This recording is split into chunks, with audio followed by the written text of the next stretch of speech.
오늘 하나님께서 주시는 말씀은 누가복음 3장 21절에서 22절까지의 말씀입니다. 우리 한 목소리로 같이 읽도록 하겠습니다. 시작. 백성이 다 세례를 받을세 예수도 세례를 받으시고 기도하실 때에 하늘이 열리며 성령이 비둘기 같은 형체로 그의 위에 강림하시더니 하늘로부터 소리가 나기를 너는 내 사랑하는 아들이라 내가 너를 기뻐하노라 하시니라. 아멘.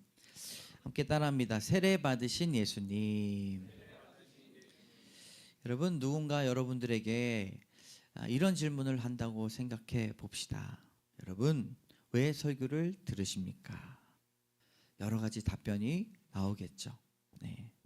저에게 왜 설교하십니까? 라고 물으신다면 저는 예수님의 이야기를 하기 위함입니다. 라고 말씀드릴 수가 있습니다. 그러면 여러분, 설교를 왜 들으십니까? 예수님의 이야기를 듣기 위해 설교를 듣는다라고 하는 것이죠. 믿음의 핵심, 설교의 핵심, 제자 양육의 핵심, 양육의 핵심, 신앙 행위의 핵심, 교회 교육의 핵심이 예수 그리스도이십니다. 우리의 비전이 예수 그리스도이심을 믿습니까? 할렐루야. 네, 여러분 기지개를 좀 펴시고, 네, 고개를 좀 왔다 갔다 하시고, 네, 제일 중요한 시간이잖아요. 2월, 3월을 넘어서 사순절까지 예수 그리스도에 관련된 이 말씀을 우리가 사순절을 넘어서까지 듣도록 하겠습니다. 여러분, 설교에서 예수 그리스도의 이야기를 통하여 은혜가 넘치는 여러분 되시기를 주님의 이름으로 축원합니다. 첫 번째 따라합니다. 겸손의 세례. 21절의 말씀을 우리 같이 읽겠습니다. 시작. 백성이 다 세례를 받을세 예수도 세례를 받으시고 기도하실 때에 하늘이 열리며. 아멘. 예수님의 생애는 두 가지로 볼 수가 있어요. 30살 이전의 이 성장의 과정, 그리고 30살 이후로 공생애의 과정입니다. 여러분, 공생애 뭐예요? 공적인 사역이다라고 하십니다. 예수님께서 오신 목적이 십자가의 구원의 역사인데 공적인 사역을 하시기 위해 이제 준비하시고 시작하신 것이 바로 공생애. 근데 그 교두보를 마련하고 이 변곡점이 됐던 것이 바로 세례의 순간입니다. 예수님은 로마 지배를 받으셨던 유다, 팔레스타인 지역을 두루 다니시면서 여러 가지 병을 고치시고 또 사역하시는, 또 사람들에게 하나님 나라의 복음을 전하는 일들을 하셨어요. 그게 공생애예요. 네. 여러분, 공생애가 뭡니까? 라고 물어보면 딱 이렇게 말씀하실 수가 있어야 됩니다. 이 공생애의 모든 시작 전에 무엇이 있었습니까? 오늘 세례가 있었다라고 하는 것이죠. 예수님은 죄가 없으신데 왜 세례를 받으셨을까? 여러분 궁금하지 않습니까? 네. 예수님께서 세례를 받으신 이유는 우리를 위하여 세례를 받으셨다라고 하는 것입니다. 그리고 세례를 받으시면서 보여주셨던 그 모습이 예수님의 삶의 목적이 드러난다는 거예요. 바로 겸손입니다. 여러분, 예수님께서 세례를 통해서 보여주신 그 놀라운 삶의 성품이 겸손이라는 거예요. 누가 세례를 주었습니까? 세례 요한이 주었어요. 세례 요한은 예수님을 예비하는 사람입니다. 광야에 외치는 소리라고 예언되었어요. 소리는 그 음성은 들릴지 몰라도 소리는 쉬 사라집니다. 세례 요한은 그와 같은 존재임을 본인이 알았어요. 그리고 그렇게 예언되었어요. 근데 얼마나 겸손했는지 자신은 예수님의 신을 어떻게 해요? 신발끈을 풀지도 못한다 얘기했어요. 탈무드에 보면요, 케투보트라고 하는 책, 이 단권의 책이 있어요. 거기에 남자와 여자와의 사이에 있어야 될 언약, 주인과 종의 언약, 스승과 제자의 언약들이 이렇게 있습니다. 그런데 제자가 스승에게 해야 되는 모든 삶의 태도는 마치 종이 주인에게 해야 되는 태도라고 가르쳐요. 그러니까 제자가 스승을 그렇게 섬겨야 되는 것이죠. 근데 한 가지는 안 해도 된다고 해요. 그게 뭐냐면 신발끈을 풀어주는 거, 그건 안 해도 된다고 합니다. 왜 그렇습니까? 그 신발끈을 푸는 일은 오직 노예에게만 해당되기 때문입니다. 그만큼 굴욕적인 일이라는 거예요. 그런데 세례 요한은요, 노예가 하는 일조차도 자신은 할 수 없을 정도로 자신은 비참한 존재고 비천한 존재라는 사실을 그가 고백했어요. 겸손의 극치를 보여주시고 있는 이 세례 요한의 모습입니다.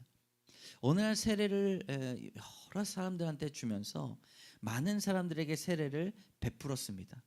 그때 저쪽에서 예수님이 다가오시는 모습을 보았어요. 그래서 세례 요한이 그가 선하고 겸손하기 때문에 예수님의 모습을 보면서 뭐라고 얘기하면 세상의 짐을 다 짊어지고 가는 어린 양이다 라고 말씀하시면서 그를 알아볼 수가 있었어요. 예수님이 그에게 다가오셨어요. 뭐라고 생각했겠습니까? 예수님이 이제 나에게 찾아와 세례를 주시겠구나 생각을 했을 것입니다. 죄송합니다.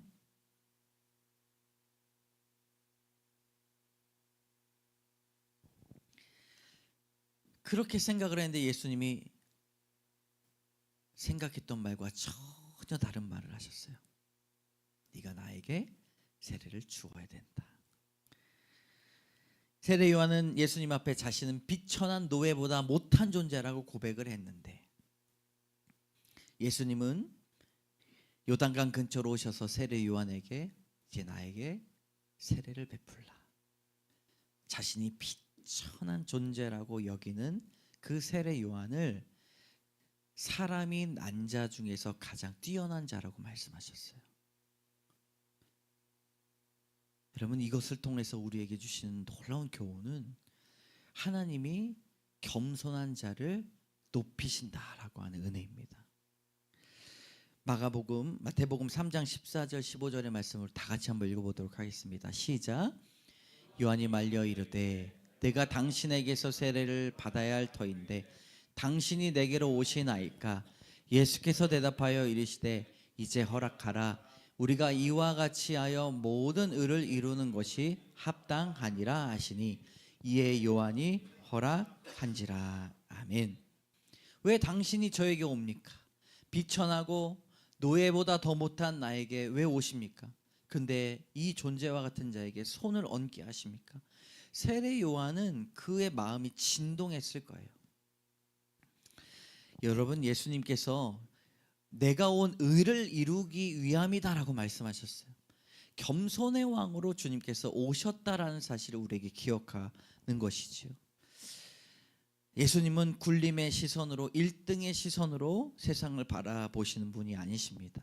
사람을 한 사람 한 사람 만지시고 쳐다보실 때 그가 부족한 부분, 못난 부분으로 보시는 것이 아니라 고유한 삶을 인정해 주시는 분이십니다. 할렐루야. 하나님 우리를 그렇게 원하시는 분이세요. 사람들은 어떠합니까? 편을 가르고 계급을 나누고 지식의 유무를 따지고 출신을 따릅니다. 그러나 주님은 그들 앞에 머리를 숙이는 겸손을 보여주셨습니다. 우리는 겸손을 해야지라고 이야기하지만 그리스도인들이 수박 겉핥기에 겸손을 할 때가 너무나 많이 있다는 것이죠. 주님이 때가 됐을 때 주님의 왼편에 나를 두시고 주님의 오른편에 나를 허락하여 주시, 내 자리를 마련해 주시옵소서라고 그 이야기한다는 거예요. 겉으로는 겉모습으로 주님을 겸손한다 배우지만 결국 내 자리를 챙기고 내가 높아지기 위하여 애쓴다라고 하는 것이죠. 마태복음 20장 26절에서 28절까지의 말씀이 있습니다. 너희 중에는 그렇지 않아야 하나니 너희 중에 누구든지 크고자 하는 자는 너희를 섬기는 자가 되고 너희 중에 누구든지 으뜸이 되고자 하는 자는 너희의 종이 되어야 하리라. 인자가 온 것은 섬김을 받으려 함이 아니라 도리어 섬기려 하고 자기 목숨을 많은 사람들의 대속물로 주려 함이니라. 아멘. 사랑하는 성도 여러분, 예수님은 우리에게 섬김을 그리고 겸손을 가르치시기를 원했습니다.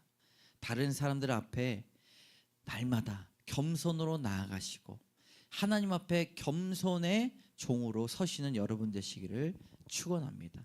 사람 겸손해야 돼요. 앤드류 머레이라는 기독교 작가는 그의 책 겸손에서 이렇게 말합니다. 겸손이 없으면서도 진지하고 적극적인 기독교 신앙의 모습이 얼마든지 있다. 예수님을 믿었고 사랑했고 계명을 순종했지만 여전히 겸손의 모습을 잃어버린 사람이 많이 있다. 교회에서 목사요, 장로요, 직분자요, 그리스도인으로 성령의 은사와 능력으로 사역하지만 겸손의 은혜가 없는 사람들이 정말로 많이 있다. 여러분, 하나님이 왜 겸손을 우리에게 가르쳐 주실까요? 보기에 좋아서일까요? 아니면은 이렇게 다루기 좋을까요? 그렇지 않아요. 오직 겸손한 자만이 하나님과 친밀한 교제를 나눌 수 있기 때문입니다. 하나님은요, 교만한 자와 친교하지 않으십니다.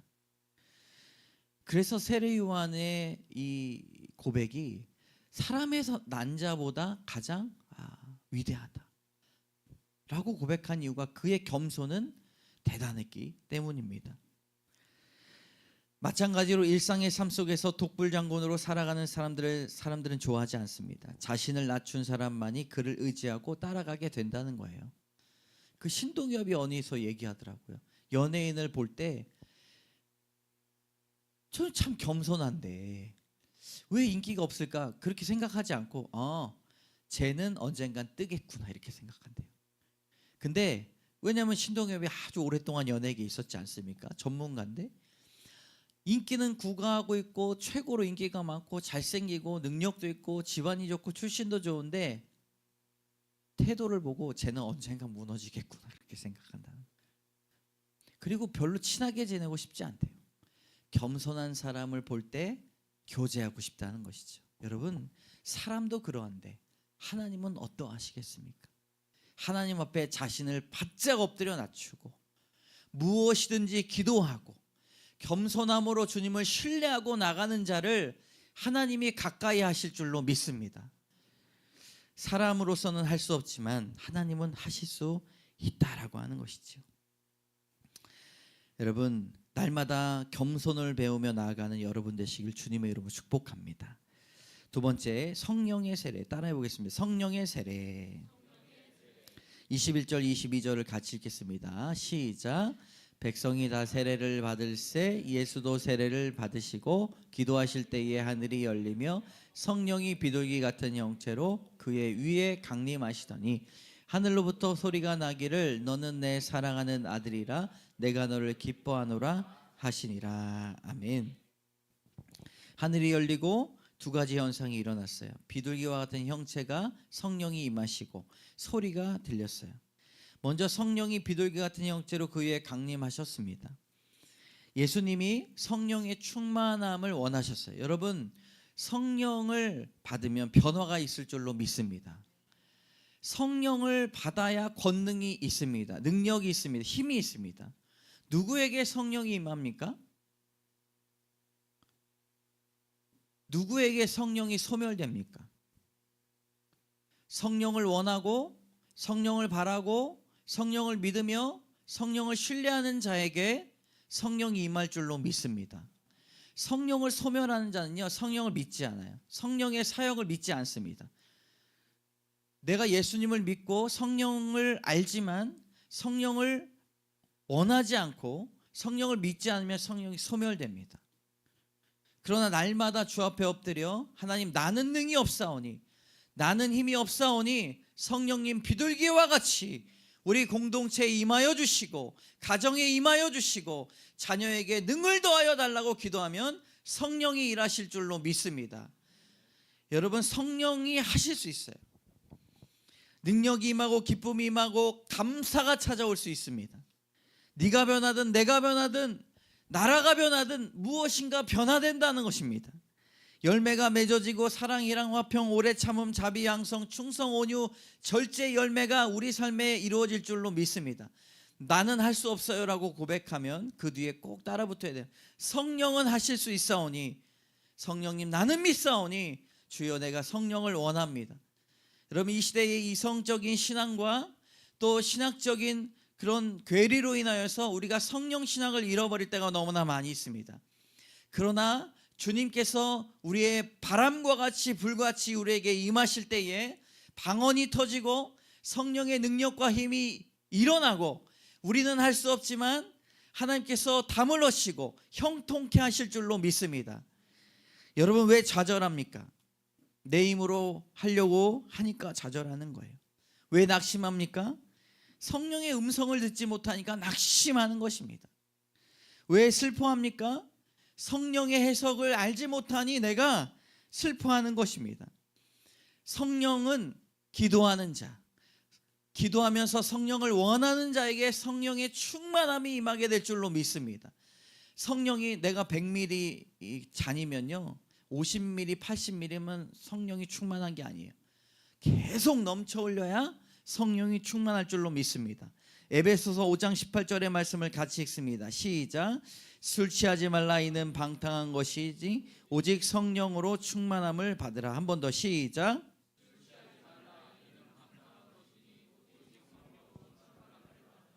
예수님은 성령의 사람이셨습니다.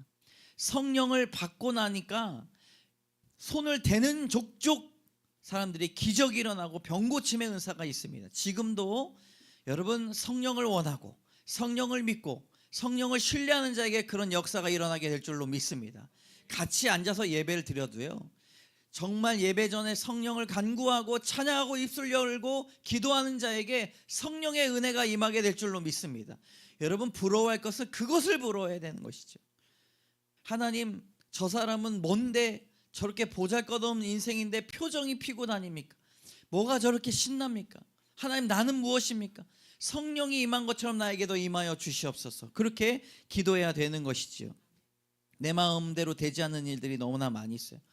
여러분, 내 마음 되는 일이 있습니까? 하나 없어요.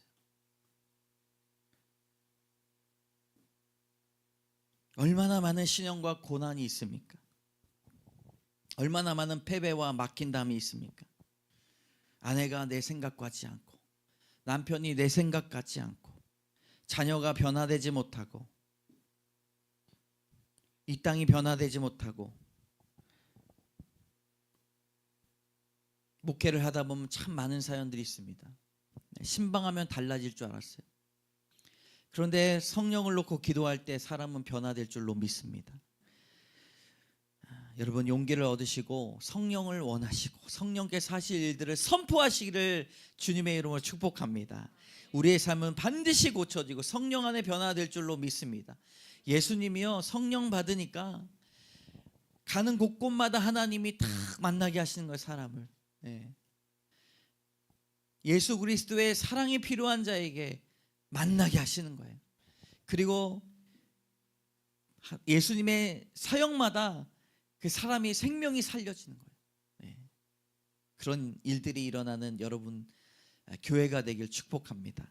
세 번째 따라합니다. 사랑의 세례. 22절을 같이 읽습니다. 시작. 성령이 비둘기 같은 형체로 그의 위에 강림하시더니 하늘로부터 소리가 나기를 너는 내 사랑하는 아들이라 내가 너를 기뻐하노라 하시니라. 아멘. 세례의 사건 독특해요. 특별해요. 여러분, 오늘 이 말씀은요, 성경에서 정말 독특한 상황이에요. 하나님의 음성도 들어가고 성령님도 나타나요. 예수 그리스도의 가장 중요한 사역이 시작되는 곳입니다. 막 강조를 해도 지나치지 않아요. 하나님의 이 본문 같은 데 곳이 없어요. 하나님의 음성이 들려지고요, 성령님이 임하시고 예수 그리스도의 놀라운 사역이 시작이 되는 요 땅 하는 순간이에요. 이때 무엇으로 하나가 됐습니까? 사랑으로 하나가 됐어요. 내 사랑하는 아들이요 내 기뻐하는 자라. 다른 이 사역을 보니까요, 거기에 시편 2편 7절도 나와 있다는 거예요. 내가 너를 낳았으니 너는 내 아들이라. 나는 사랑하는 너는 사랑하는 아들이라 나의 기뻐하는 자라. 얼마나 하나님이 기뻐하시는지 몰랐어요.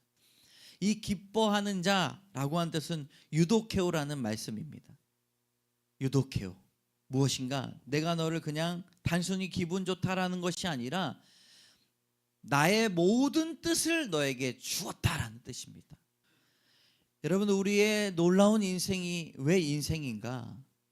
하나님께서 왜 우리를 보배롭고 존귀하게 만드시는가? 하나님의 모든 뜻이 여러분들에게 임하고 있기 때문입니다. 여러분 믿으십니까? 하나님의 비전이 여러분이에요. 하나님의 기쁨이 여러분입니다. 할렐루야. 예수 그리스도를 바라보시면서 너는 내 사랑하는 아들이요 내 기뻐하는 자라 라고 유도케오라고 말씀하신 이유는 하나님의 모든 희망이, 모든 기쁨이 예수님 앞에 있기 때문에 이 고백이 나온 것입니다. 제가 태국에 있을 때 어느 날 선교사님 문을 쾅쾅쾅쾅 누가 두드렸어요. 네, 문을 열어봤더니 이 여인이 서 있었던 거예요. 근데 혼자 있는 것이 아니라 갓난 아기를 안고 있어요. 근데 갓난 아기가 엉엉 우는 거예요.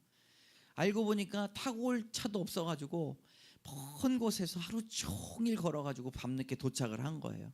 알고 보니까 남편이 죽고 마을에서 여러 가지 어려움 당해가지고 이전에 선교사님이 그 마을을 몇 번 방문하셨을 때 그 선교사님을 아셨나 봐요.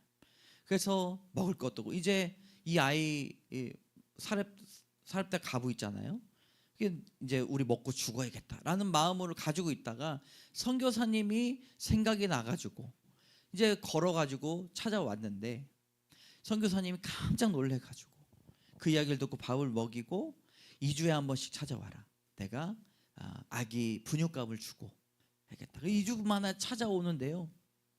나중에는 입이 열려서 뭐라고 고백하냐면 사실은 선교사님 제가 죽으려고 했습니다.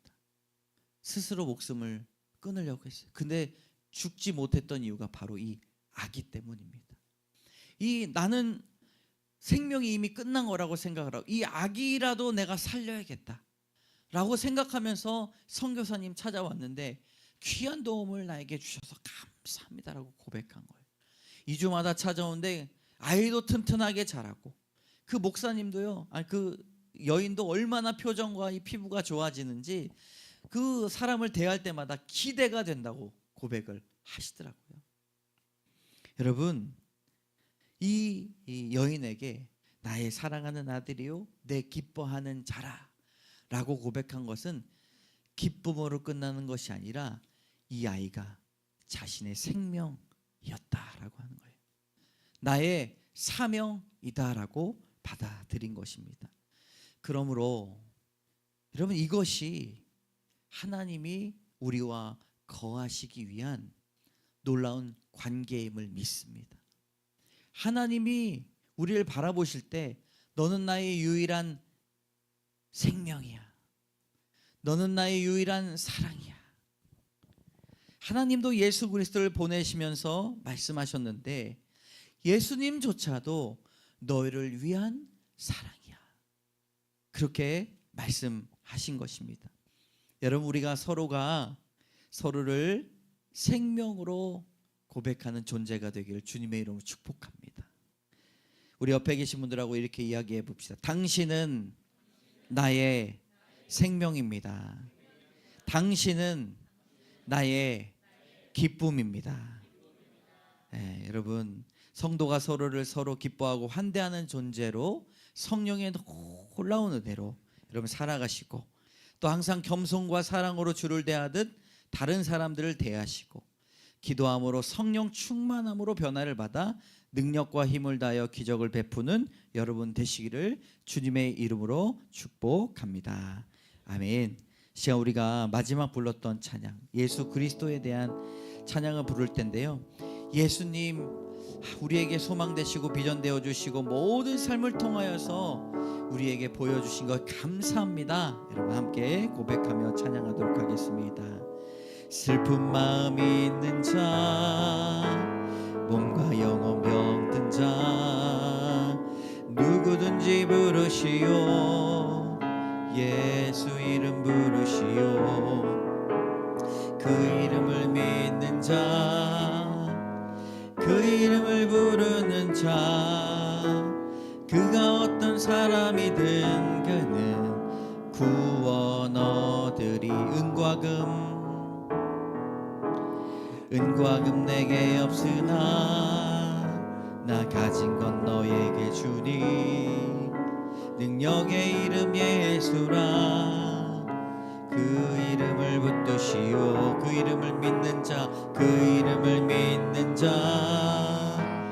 그 이름을 외치는 자, 그가 어떤 사람이든 그는 주의 영광 보리라.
예수 그리스도.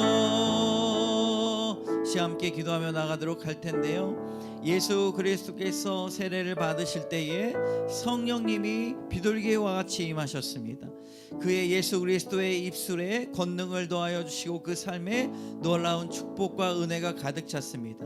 막힌 담과 같은 우리의 삶일지라도, 실패와 좌절과 분노와 불안이 있는 이런 인생일지라도 오직 그 예수 그리스도의 이름에 능력이 있음을 여러분 믿으며 시간 주님 앞에 기도할 때에 하나님 막힌 담을 허물어 주시고, 하나님 어려움들을 형통케 하여 주시고, 불안과 불만이 사라지게 하여 달라고 예수 그리스도의 이름을 높이며 주여 한번 외치고 간절한 마음으로 기도하며 나가도록 하겠습니다. 주여, 하나님 우리에게 막힌 담이 너무나 많이 있습니다. 성령의 은혜로 말미암아 해결받게 하여 주시고, 하나님 실패와 좌절 때문에 무너지는 것이 아니라 하늘의 비둘기와 같이 우리 삶 가운데 놀라우신 은혜를 더하여 주시옵소서.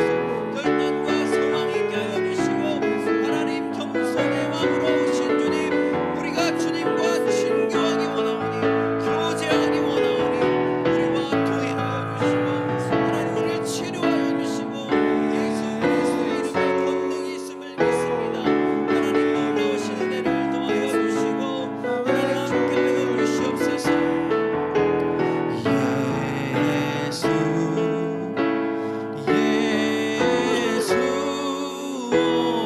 구원의 그 이름 예수, 나 외쳐 부르네. 예수 그리스도 예수 예수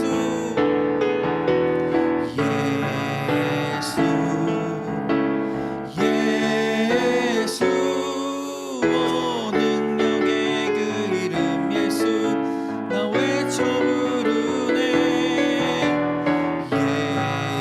예수 구원의 그 이름 예수, 나 외쳐 부르네. 예수 그리스도.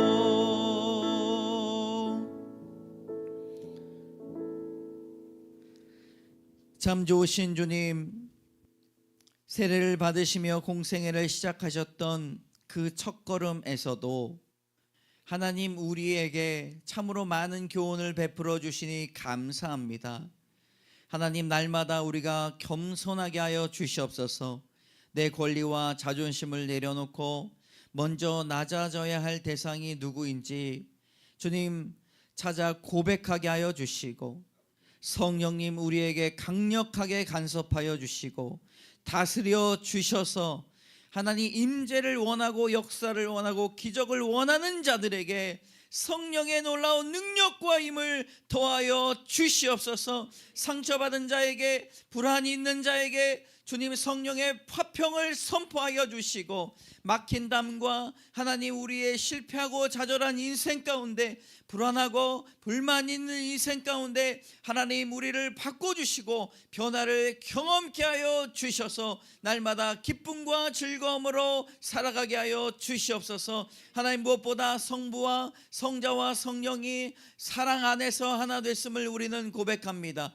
하나님 존재가 하나님 서로 모른 척하는 존재, 질투하는 존재, 비교하는 존재, 시기하고 미워하고 죽이는 존재가 아니라 생명의 존재, 사랑의 존재로 가정을 치유하여 주시고, 주님 교회를 치유하여 주시고, 이 나라와 이 민족을 치료하여 주시옵소서. 하나님, 우리 앞에 나와 기도하는 귀한 성도들, 예배 나와 주님 믿음으로 경배드리는 모든 성도들, 각자의 기도 제목들이 많이 있습니다.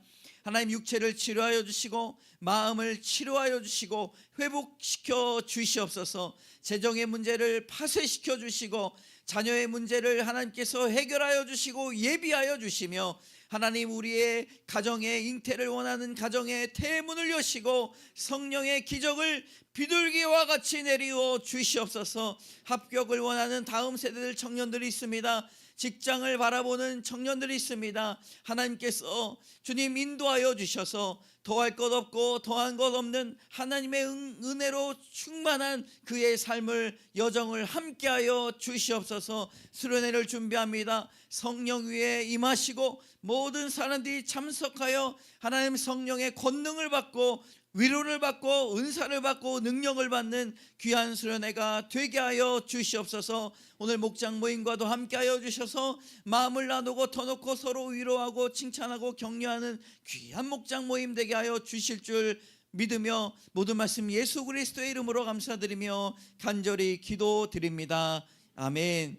지금은 우리를 구원해 주신 예수 그리스도의 은혜와 하나님의 사랑과 성령의 교통하심이 이 자리에 나와 하나님 세례 받으시며 보여주셨던 겸손을 우리도 갖기를 원합니다. 기도하며 성령의 은혜를 간구하고 사랑의 주님 전달자로 살아가겠습니다. 결단하며 나가는 귀한 성도들 머리 위에 심령 위에 이제로부터 영원까지 함께 하시기를 간절히 축원하옵나이다. 아멘.